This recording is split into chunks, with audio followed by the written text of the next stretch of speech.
प्रमाणं चित्तं धम्मस्य कर्तारम्।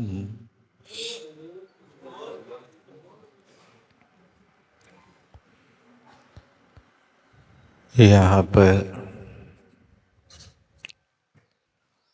अश्वोपयोग के अंतर्गत अश्वविलेशाएँ हुआ करते हैं। उन अश्वविलेशाओं में जीव की कैसी कैसी परिणति होती है, इस बात का उल्लेख किया जा रहा है। तो नीललेशा के कुछ कारण अपन ने देखे थे कि किन किन कारणों से नीललेशा बनती है। अगला कारण था मायावी होना। इसके पूर्व में मानी कहा था। मान की तीव्रता इस प्रकार की होना कि जो व्यक्ति को अशुभलेशा में ले जाती है। उसी के अंतर्गत मायावी, अनंतानुबंधी और अप्रत्यक्षाना वर्ण संबंधी माया होती है। तो ये नीललेशा को बना देती है। अति तीव्र परिणाम इसमें हो जाए कपट करने का, तो ये अशुभलेशा का परिणाम माना जाता है। यदि अनंतानुबंधी कसाई के साथ में होती है तो ये जीव को सम्यक दर्शन से पतित करा देगी। और माया के कई भेद होते हैं। बस इतना समझना कि माया कसाई की प्रकटता योगों से हो जाती है।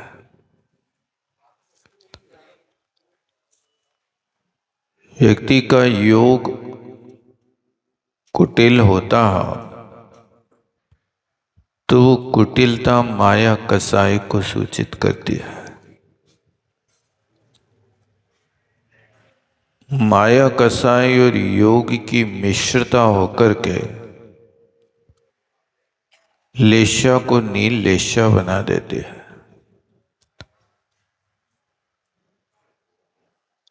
और लोग के जितने कार्य करना होते हैं, इन सब कार्यों में माया की बहुलता होती है।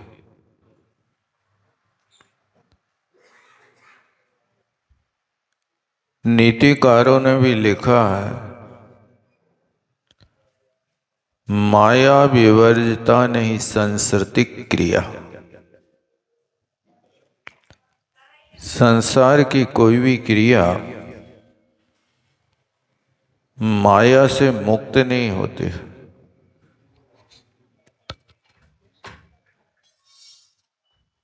किंतु जिन जीवों के पास अत्यंत जटिलता होती है, बांस की जड़ की तरह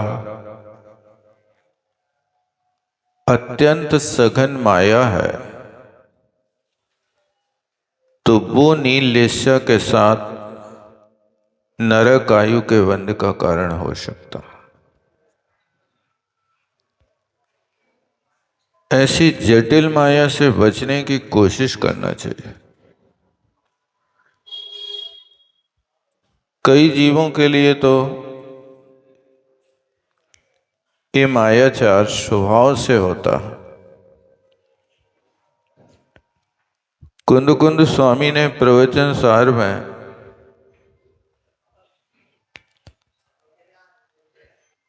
तीर्थंकर परमात्मा का आहार और जो तीर्थंकर परमात्मा का विहार होता है, बैठते हैं, खड़े होते हैं, इसको उन्होंने कहा कि स्वभाव की क्रिया है। तो ये स्वभाव की क्रिया कैसे है? तो उसमें दृष्टांत दिया उन्होंने, माया चारो भी इत्थीणम। जैसे स्त्री पर्याय में स्वभाव से माया होती है, ऐसे तीर्थंकर परमात्मा के स्वभाव से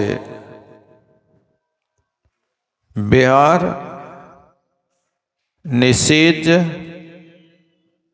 और खड़े होने की क्रिया होती है।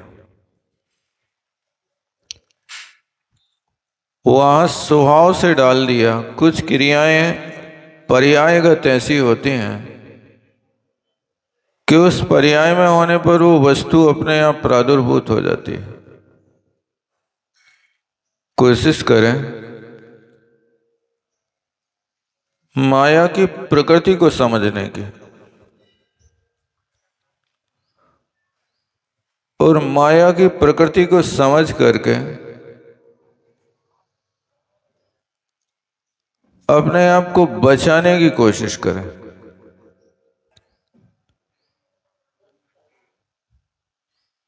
क्योंकि संसार में सबसे ज्यादा कष्ट उठाना पड़ता है तो ये मायाचार के कारण उठाना पड़ता है। क्योंकि मायाचार के काल में यदि अपकर्ष काल पड़े तो त्रियंच आयु का आश्रय होता है, माया त्रैगो नश्य। और देखा जाए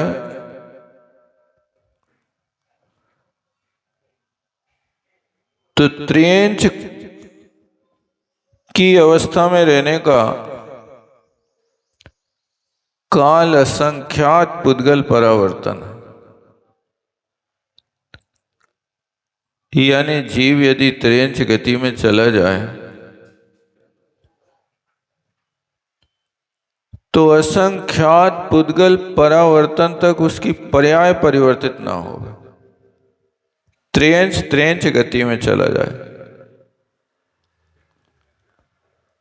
ऐसा भी संभव है। और कुछ जीवों के तो ऐसे कर्म का उदय होता है, ऐसी तीव्र माया की जटिलता होती है कि भाव कलंक सुपौरा निगोद वासम न मुंचन्ति। वे उस माया कसाय की इतनी भयंकर जटिलता में रहते हैं कि अनंत काल से आज तक निगोद वास का त्याग नहीं किया। आगे करेंगे इसका कोई ठिकाना नहीं।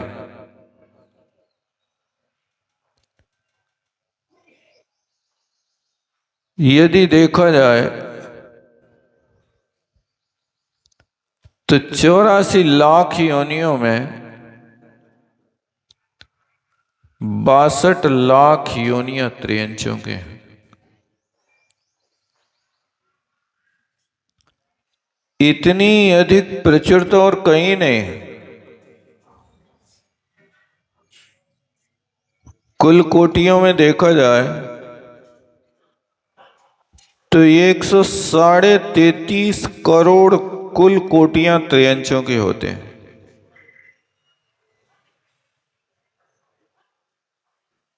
ये सब मायाचार का फल है। मायाचार सेवन में तो मीठा लगता है, लेकिन फल उसका भयंकर होता है। इसलिए कोशिश करें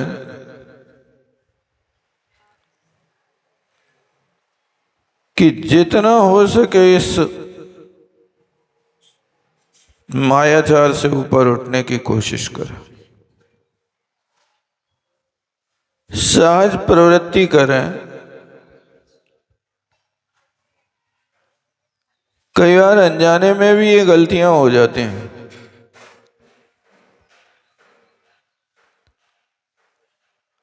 आप दो व्यक्ति आपस में मिलकर के बात कर रहे थे, यदि तीसरा व्यक्ति वहां पर आकर के खड़ा हो गया तो आप तत्काल अपना विषय बदल देते हो।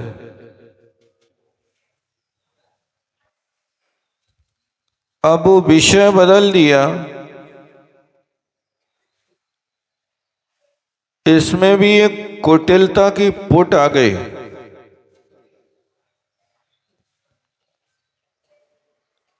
तो अपनी बात उनको कैसे बताएं? ये समस्या तो है, लेकिन मैं एक परिचय करा रहा हूं कि ऐसे स्थानों पर भी हम समझ नहीं पाते कि ये माया है, लेकिन वो माया कसाय आकर के अपना साम्राज्य जमा लेती है। कोशिश करें, सरल से सरल व्यवहार करें। कोई ऐसी क्रिया ना करें जिस क्रिया के माध्यम से इस कसाय के माध्यम से नीललेस्या बन जाए।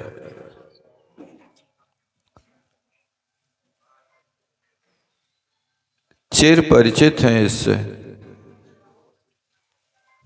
तो ये मानी और मायावी, ये दोनों लक्षण नीललेस्या के अंतर्गत आता है। अगला लक्षण बताया है आलस्यच्यो। आलस्य होना अधिक मात्रा में, ये भी नीललेस्या का लक्षण है।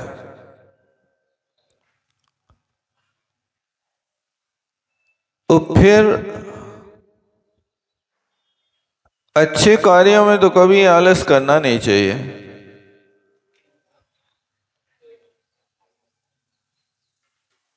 कई स्थानों पर आलस को दरिद्रता का लक्षण माना है। रोगी, शोगी, आलसी और हठी अज्ञान, ये लक्षण होवे जहां, वहां दरिद्रता जान।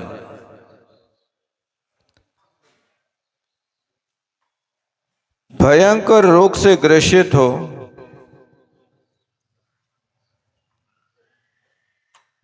तो वहां पर भी नीललेस्या आ जाती है। अब रोग आ गया तो हम क्या करें? शरीर तो रोगों का घर है, लेकिन आपको सावधानी भी तो रखना है ना।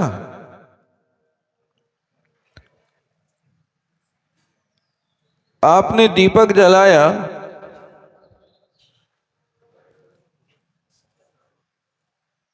तो दीपक जलाने के बाद यदि हवा का झोंका आने लगा तो आप उस दीपक की कैसे रक्षा करते हैं?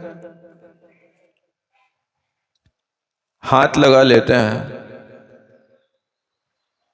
निर्वात स्थान पर रख देते हैं जहां हवा का कोई उसमें प्रभाव न पड़े, कांच लगा देते हैं,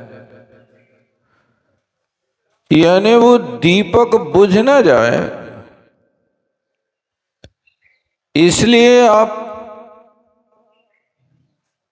हर तरीके से दीपक को जलाने की कोशिश करते हैं।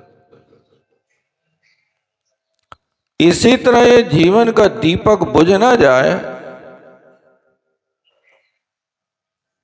तो आपके खान पान रहन सहन का व्यवहार ऐसा होना चाहिए जिससे भोगों का हवा का झोंका लगे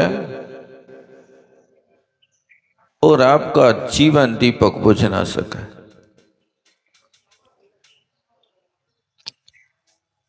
इसलिए कोशिश करें, आलसी होंगे तो लिस्सा बदल जाएगी, और दरिद्रियों के बीच में एक आलस को भी लक्षण माना है, रोगी भोगी आलसी। तो सबसे पहले इस लक्षण को हटाएं कि आप सदा स्वस्थ रहें। स्वस्थ कैसे रहें? इसके लिए आप प्रमाद ना करें। शरीर की स्वस्थता शरीर के संचालन होते रहने से होती है।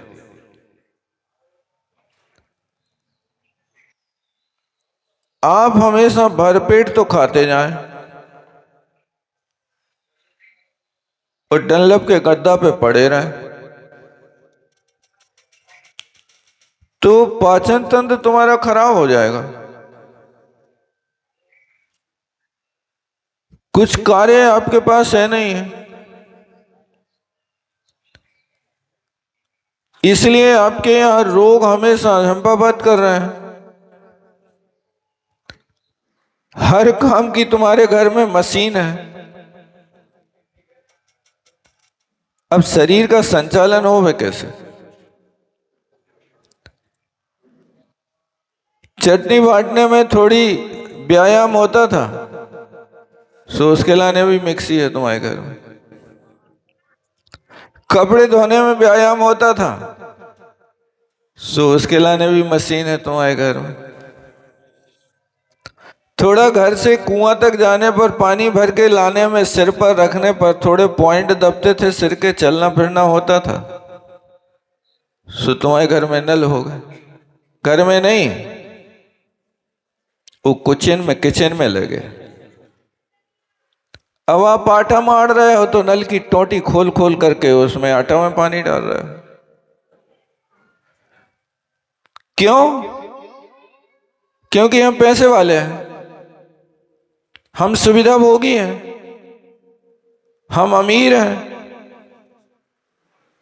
भैया, यदि तुम्हें इन कार्यों को तिलांजलि दे दी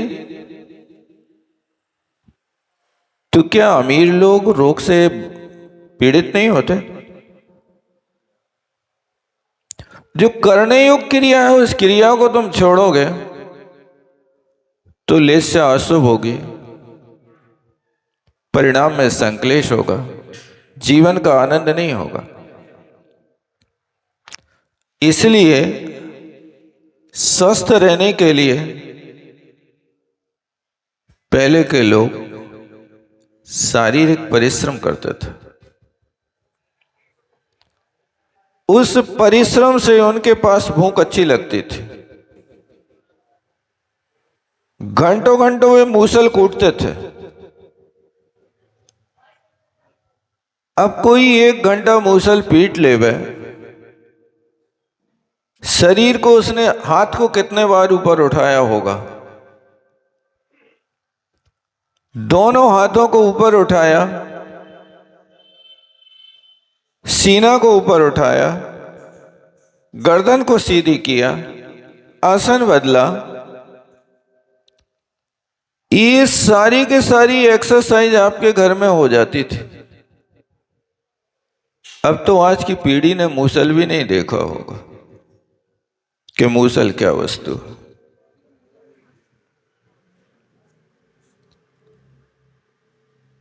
चक्की चलाते थे,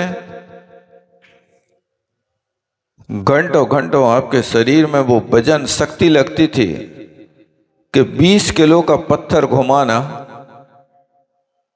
कोई सहज बात थोड़ी थी।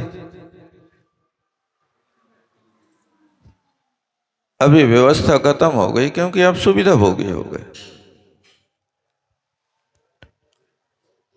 पुराने लोग न दवाई खाते थे, न सावन लगाते थे, और बढ़िया सूरज से चमकते थे। ये रोगी होने का मूल कारण है आप लोगों ने सुविधाएं बढ़ा ली। कोशिश करें लौट चलें अपनी संस्कृति की ओर। कोशिश करें अपने घर में उखली मुसल और चक्की हाथ की लाने के।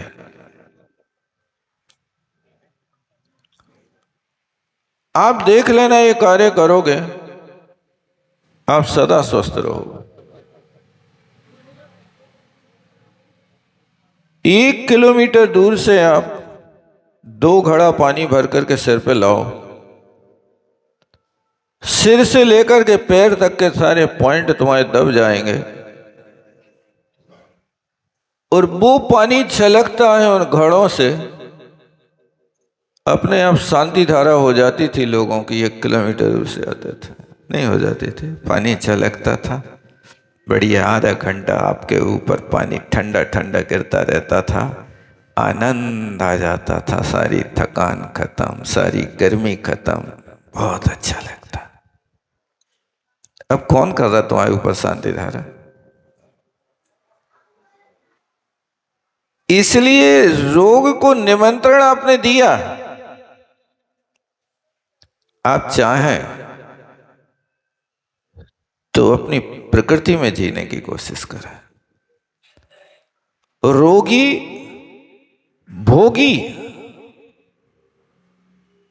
जो व्यक्ति हमेशा भोगासक्त होता वो व्यक्ति अशुभ लेस्या वाला होता। नील लेस्या के साथ साथ दरिद्रता का लक्षण होता है।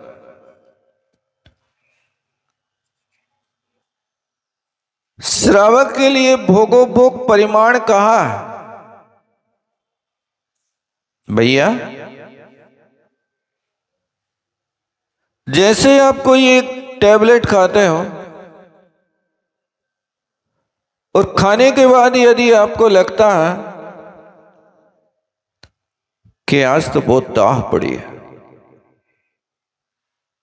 तो जैसे उसकी क्वांटिटी कम कर देते ना। एक टैबलेट को पूरी ना खा के आधी खा लेते हो, अथवा 500 mg के स्थान पे आप 200 की ले लेते हो, ताकि स्वस्थ तो है लेकिन उसके माध्यम से कोई दूसरा रोग ना घेर ले। इसी तरह भोगों को भोगते समय थोड़ा सा ध्यान रखें कि इसको भी टेबलेट की तरह सेवन करें, क्योंकि क्षुधा रोग है। उस क्षुधा रोग को नाश करने के लिए ही तो आप भोजन कर रहे हैं। लेकिन उस क्षुधा रोग को आप किनारे में खिसका दो और जो चीज मीठी लगे जी भर के खा लो, क्या होगा आपका? इसलिए भोगी को भी ये दरिद्री के लक्षणों में रखा। कोशिश करें किसी भी वस्तु को जितनी जरूरत है उतना करें, अतिग्रद्धता ना करें। अतिग्रद्धता हमेशा स्वास्थ्य को और संसार को बढ़ाने वाली होती है। स्वास्थ्य बिगाड़ देती है, संसार की वृद्धि हो जाती है। कई बार लोग कहने लगते हैं हमारी इच्छा तो नहीं थी खाने की, उन्हें जबरदस्ती परोस दिया।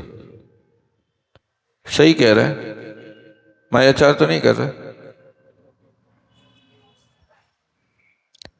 क्योंकि आपके दिल की बात बता देता है असली नकली चेहरा।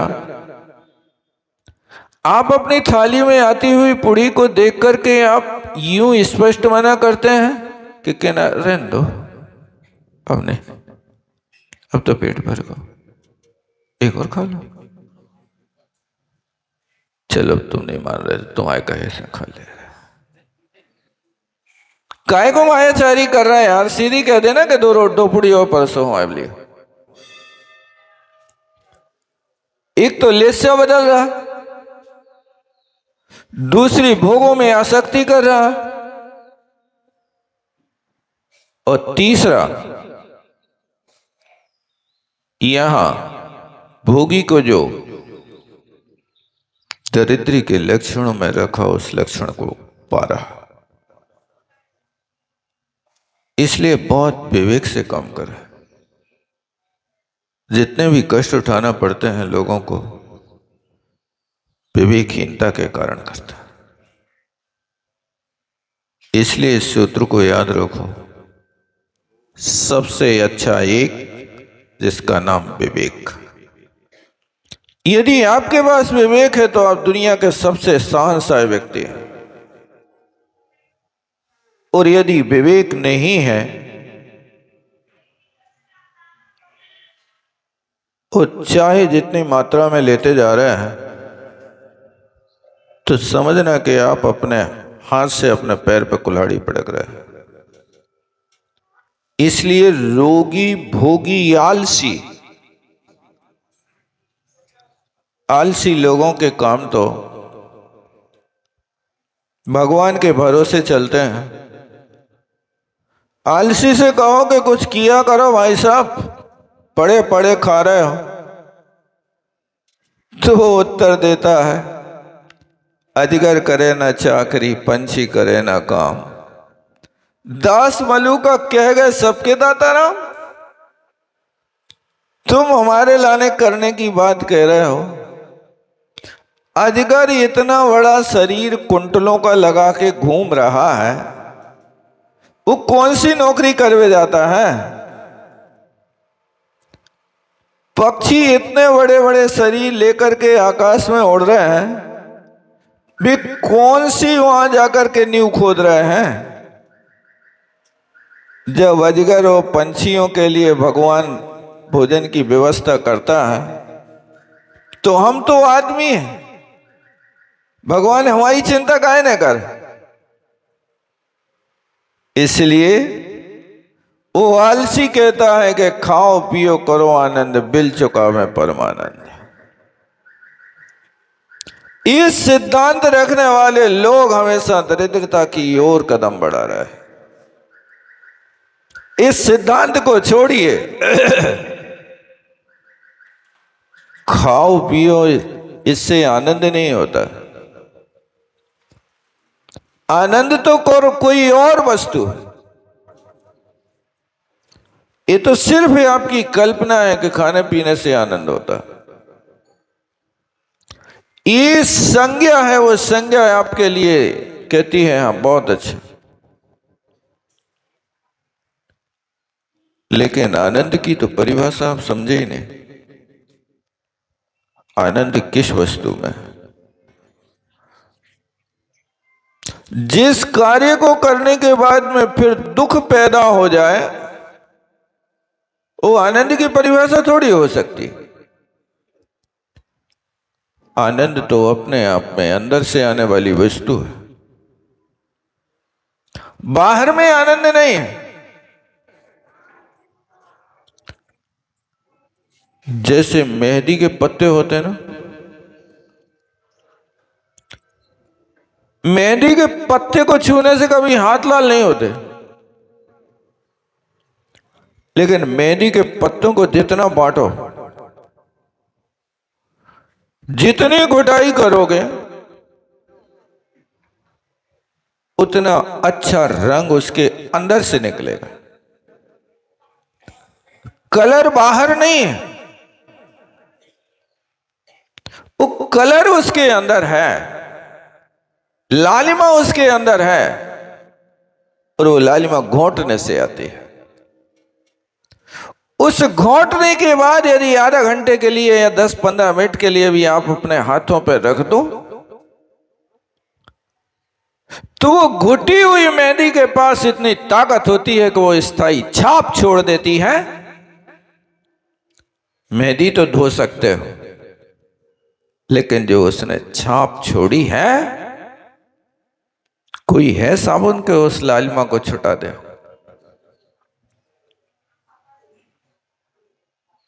ऐसी जैसे मेहंदी के अंदर वो लालिमा है, ऐसा आत्मा के अंदर सुख है। बाहर का सुख तो कल्पना मात्र है। व्यक्ति की सोच है कि बाहर से सुख आ रहा है। ये सोच वैसी है जैसे कोई कुत्ता हड्डी चबाता है। वो हड्डी इतनी कठोर होती है, इतनी कठोर होती है पत्थर की भांति, कि उस हड्डी की ठोकर से उसके मसूड़े हिल जाते हैं और उन मसूड़ों से खून झरने लगता है और अपने ही खून को पी करके वो समझ रहा कि हड्डी में से खून आ रहा। बस यही स्थिति है संसारी प्राणी की,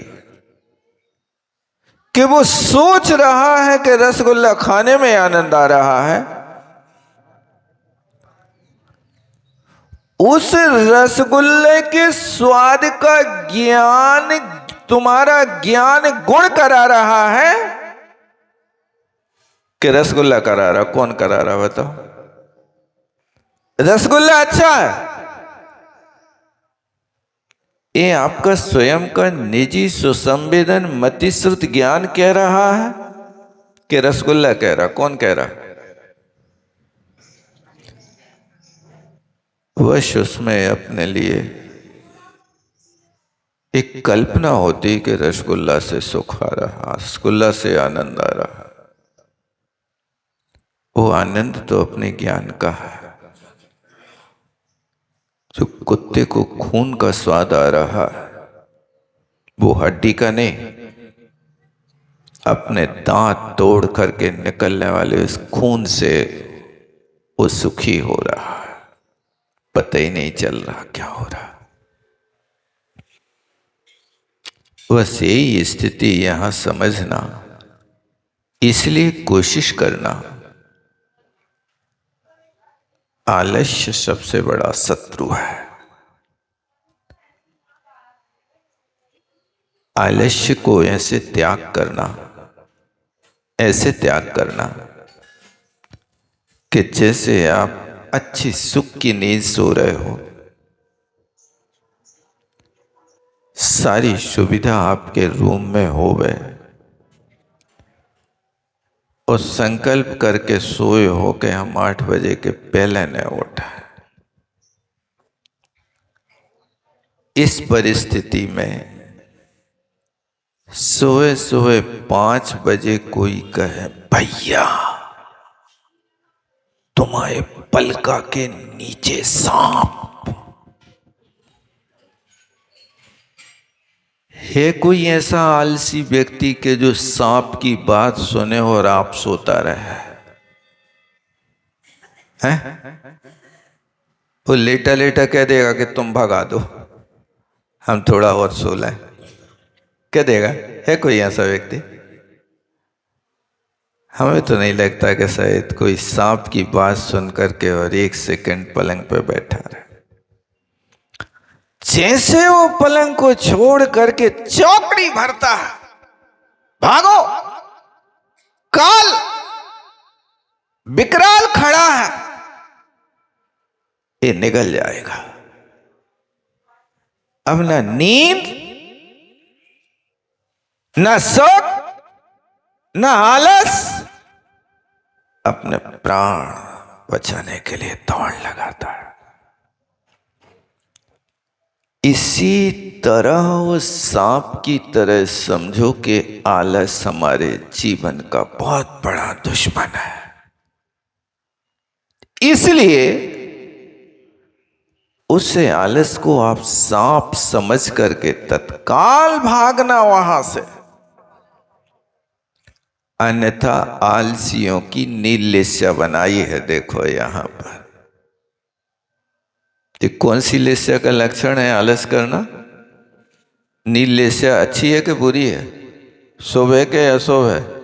सुखदाई के दुखदाई? पता है ना, सब कुछ तो जाना था, फिर भी आलस त्याग कर रहे कि नहीं कर रहे? बस इतना जानने के बाद भी नहीं कर रहे तो ऐसी दशा है कि जानबूझकर अंध बने हैं, आखन बांधी पाठी। आप जान रहे हैं लेकिन फिर भी अंधे बने हैं, तो जानबूझ करके क्यों? आंखों पे पट्टी चढ़ा के रखी है, उस पट्टी को हटा करके आपके पदार्थों का आप चक्षु दर्शन करिए, आंखों से देखिए वस्तु स्वरूप क्या है, तब कहीं आपको पता चलेगा। और इस लेस्या के परिणाम को हटाने की ताकत आपके पास स्वयं है। कोई आपकी नील लेस्या हटा करके शुक्ल लेस्या में पहुंचा दे, भरोसा मत करना।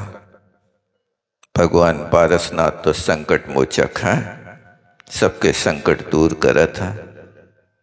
इतनी फुर्सतें नहीं है कि तुम पड़े रहो पलंग पे और वे पारसनाथ तुम्हारे घर को सांप भगावे आ जाए। इतने फुर्सतें नहीं है पारसनाथ। ध्यान रखना, आपको स्वयं अपने पैरों से चल करके उस स्थान से जहां पर कष्ट है उसको हटाना पड़ेगा। इसी तरह यहां पर भी आप समझना कि अपने जीवन में अच्छे कार्यों में कभी आलस मत करना, कल के ऊपर मत डालने की कोशिश करना, अभी करना, इसी वक्त करना।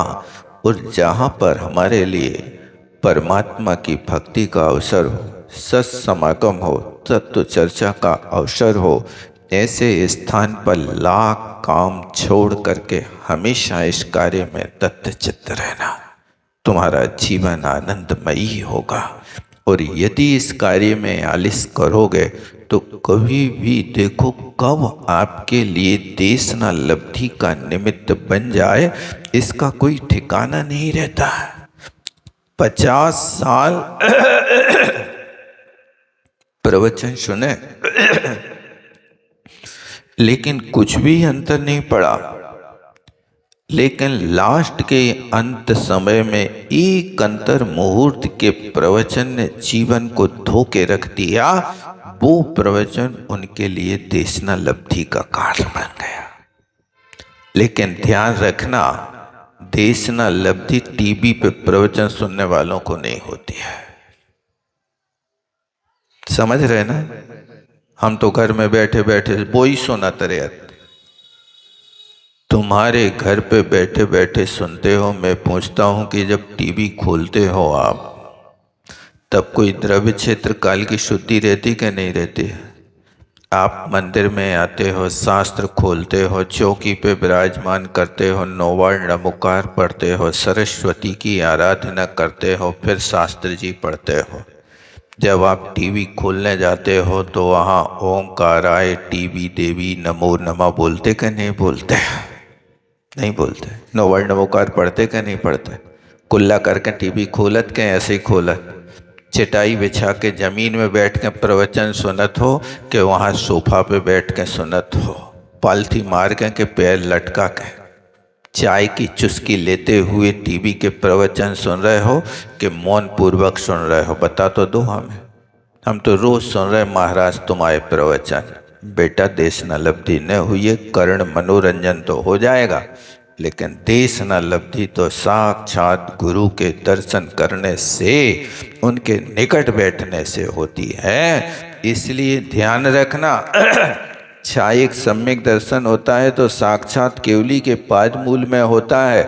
यहाँ तक कि जिन बिंब के पाद मूल में छायिक सम्यक दर्शन नहीं होता, उपसम सम्यक दर्शन तो भगवान की प्रतिमा के सामने हो सकता, लेकिन छायिक सम्यक दर्शन होगा तो साक्षात केवली के पाद मूल में ही होगा, अन्यथा नहीं होगा। ये विशिष्ट निमित्त माना जाता है। इसलिए यहाँ पर सुनना तो सत समागम के लिए भी इसी तरह से अपना हजार काम छोड़ करके, और कब हमारे लिए सम्यक्त की पात्रता बन जाए, कब देशना लब्धि बन जाए, उस तरह से अपन को ये लालायित होना चाहिए। कई लोग तो सोचते हैं चलो मंगलाचरण हो रहा हो, जब लो एक पूजा और निपटा दो ना, एक माला और निपटा दो, इन निपटावे के चक्कर में रहते हैं। निपटाने को अर्थ क्या होता भाई साहब, क्या होता निपटाने, बता तो दो अर्थ, जानत के नहीं जानत कि कहीं भी बोलते रहते कोई भी शब्द, इन निपटाने की कोशिश नहीं। मंगलाचरण भी कृति कर्म है, उस कृति कर्म में उपस्थित होना भी तुम्हारे लिए संबर नेचरा का कारण है। इसलिए उस कृति कर्म में उपस्थित नहीं होते हो तो स्वाध्याय का पूरा फल नहीं मिलेगा आपको। कितना मिलेगा, जितना मिला वो उतना ही भलो। हम तो वही सिद्धांत वाले, भागे भूत के बार मिले तो बाल ही भले। ये यहाँ भागे भूत के बाल से तुम कल्याण नहीं कर पाओ। कल्याण तो तब होगा जब पूरे भूत को पकड़ो। क्या पूरे भूत को पकड़ो तो उसको तुम मसल पाओगे, और उस भूत के लिए तुम सबक सिखाओगे कि तुम कल से आओ तो ने। अब वो भूत यदि तुमने बाल पकड़ गए तो उस भूत को का शिक्षा दे हो, बताओ। बाल पकड़ लिए, तुम्हारे हाथ में मुट्ठी भर भूत के बाहर आ गए, अब बताओ क्या सिखाओगे उस भूत को कि हमें परेशान न करियो कल से। पूरा भूत पकड़ना। बोलो आचार्य गुरु और विद्यासागर जी महाराज। जा वाणी के ज्ञान से सूझे लोकालोक, सो वाणी मस्तक धरो।